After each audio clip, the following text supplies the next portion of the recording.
at the Autodesk booth at SIGGRAPH 2014. And I'm here with Pablo Herman, who's from ILM. He's a supervisor there. And we're going to be talking about a movie that is just releasing, Teenage Mutant Ninja Turtles. I think you guys have probably seen some previews online of the new look and feel of the Turtles. But thanks again for coming out. No problem. Thank you. Unfortunately, I have not yet had a chance to see this movie, thanks to SIGGRAPH. So this is going to be my preview run on this. Okay, because we just finished it about a week ago or something like that. Yeah, we were just talking earlier about the difference in the world these days, where you can actually have VFX and animation finishing a movie, and the movie goes out literally like 5 or 6 days later, it seems. Yeah, I think the idea is that you want to make the best movie you can possibly make, and so the decisions get pushed and pushed and pushed until you can't push them anymore. Officially, theaters are waiting now. It has to go out at this point. Yeah. So I guess one of the questions that I always like to ask in these interviews is, when you first find out this is the movie I'm making TMNT, what were your first concerns? What was the first what do I do? Well, the thing about it is I'm a little too old for what it was. So I was aware of it, and so the first thing I did is just Google Ninja Turtles, and all of a sudden you get like thousands of images. And then you start taking a look at it, and you realize that there's a lot of mythology behind the franchise and behind the characters. And having been part of several franchises, I can tell you that you will never be right for everybody, because you're basically fighting with the memories of having all these people having been exposed to that specific franchise. Playing with their childhoods, basically. Yeah. So you can never. So basically, you have to be really, really careful and take a look at what the spirit of the franchise is. And being that this is coming from a comics, book, in which everything is like bent on one frame. And in that one frame, you just tell a story, and then you move on to the next frame, and then you tell a different story. We are talking to Michael Bay and Jonathan Liebesman. The idea was to make this as photorealistic as possible. And to do that, they need to be animated, and you know that the animation comes from the eyes, from the eyebrows, from the forehead, from the nose, a lot of nostril stuff, and then from the mouth.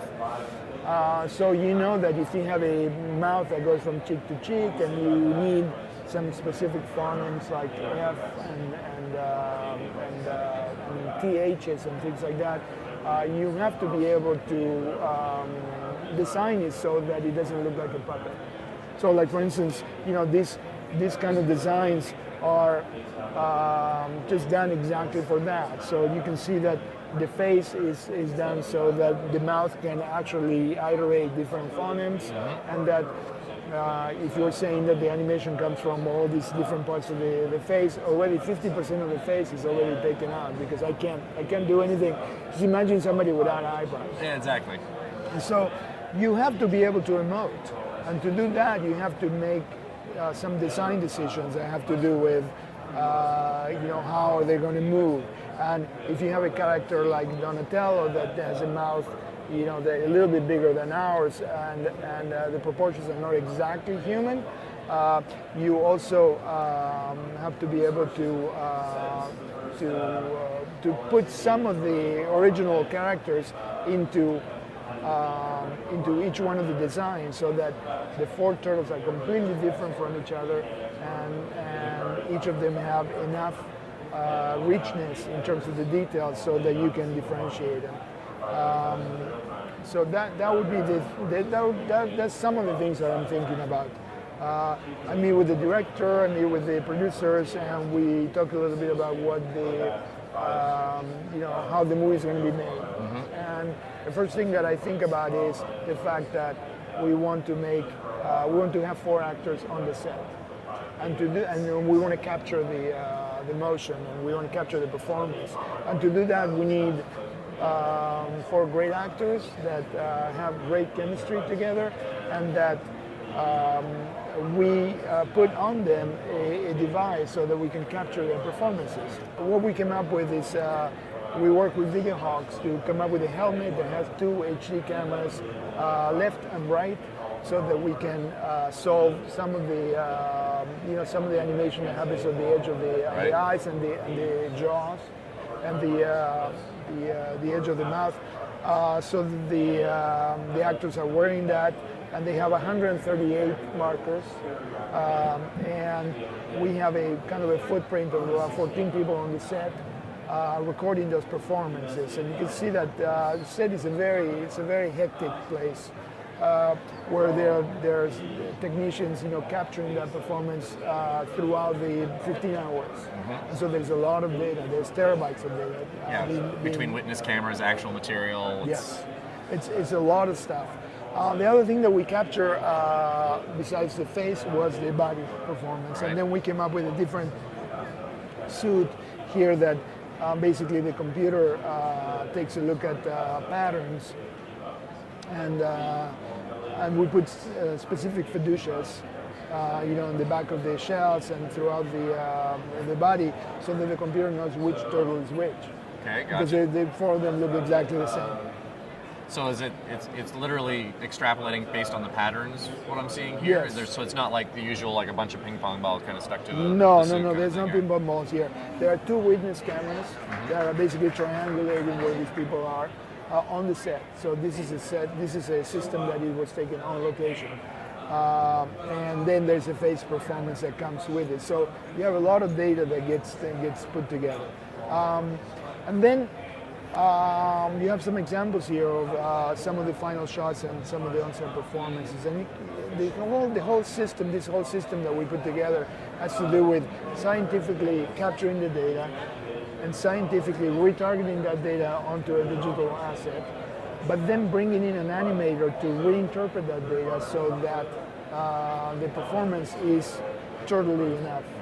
So when you say you're bringing in the data kind of scientifically, what do you mean when you're saying that? What's different than, say, what someone else would normally do? I think what's different is that we're capturing two cameras in left and right, so we're doing a 3D solve.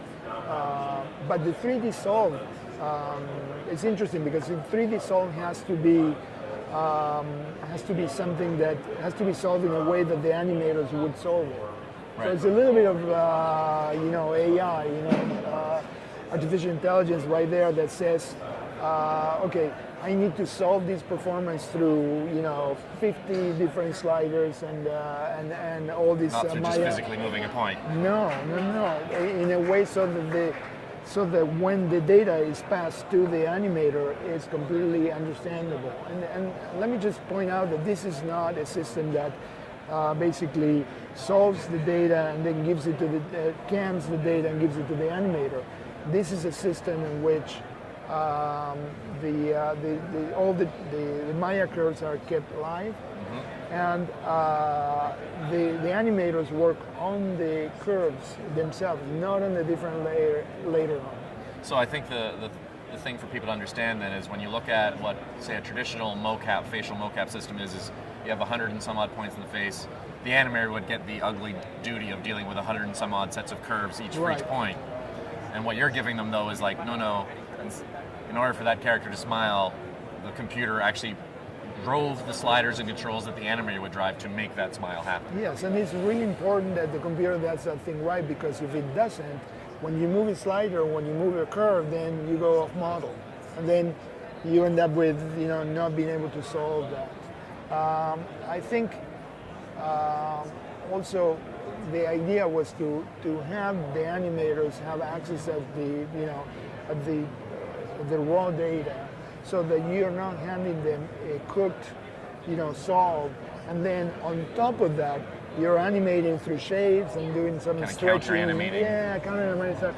And I think that the idea was that because of this performance, this movie was going to have all kinds of performances and it was going to be very funny, we wanted to have that access, give that access to the animators. I don't think it'd be even also important just from the fact that, again, you've got obviously human faces trying to act at some very distorted proportions. You'd be surprised. I think they might look like they're very human, but they're not. Their eyes are separated more, their mouths are bigger, they have different teeth, the noses are different. They have all kinds of, weight differences. So Right. because these turtles are about 350, 400 pounds, they move differently, and all that stuff is going to have to be put in through the performance. Right. And so much of that then does fall to the animator that's now trying to interpret the change. It does. It's kind of an interesting thing. I think filmmaking is one of the few things that are left where a collaboration is the name of the game. If you don't collaborate, you ain't got no movie. So the idea that there is an actor that is coming up with a performance, is making some choices in terms of timing, emotions, a bunch of tone, a bunch of different things, and then the animators come in and put their artistry into it, and forge that performance into something that is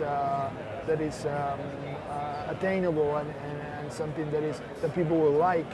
I think is really good. Very much. Why don't we take a look at that final shot that we were looking at earlier there? All right. I think that was a cool one to pay attention to here for a second. So how did this little piece come apart? This shot came about the fact that we needed a shot to get the turtles, from the bottom of a Condé Nast building in New York to the 54th floor, and there was no actually provision in the script for it. So we were there waiting for Danny Woodburn, who plays the rat, to come into the volume stage. And we said, you know what, we need that piece. Why don't we, come up with something really wacky, like you guys are in an elevator. Just imagine the turtles being in an elevator and come up with some kind of a rap. And I have seen them do this in New York, off stage, because they had a lot of chemistry together. So they did one take. Really wacky stuff. They had a lot of fun, and I think we all did. I think this scene contributes to the tone of the movie, and also it says a lot about the size. I know that there's a lot of talk about the size of the turtles, but the reality of these turtles is that they are 4 creatures that have been wronged. Right. And they don't feel comfortable with who they are, and I think we all feel that way a little bit. And I think that the bigger they are, the more awkward for them to be in, because they are in a world that is not made for them. Right. Exactly. Well, I have to say, it actually looks really good. I'm always dubious every time one of these childhood things kind of gets resurrected. Yeah. And I know TMNT in particular has been kind of resurrected a few times over the Yes. years. And I actually do like the look of the turtles and kind of the feel that they have. So I'm looking forward to seeing this. So thanks again, Pablo, for coming out Thank and you. talking to us about it. Again, go check out the movie. And otherwise, thank you very much, everybody.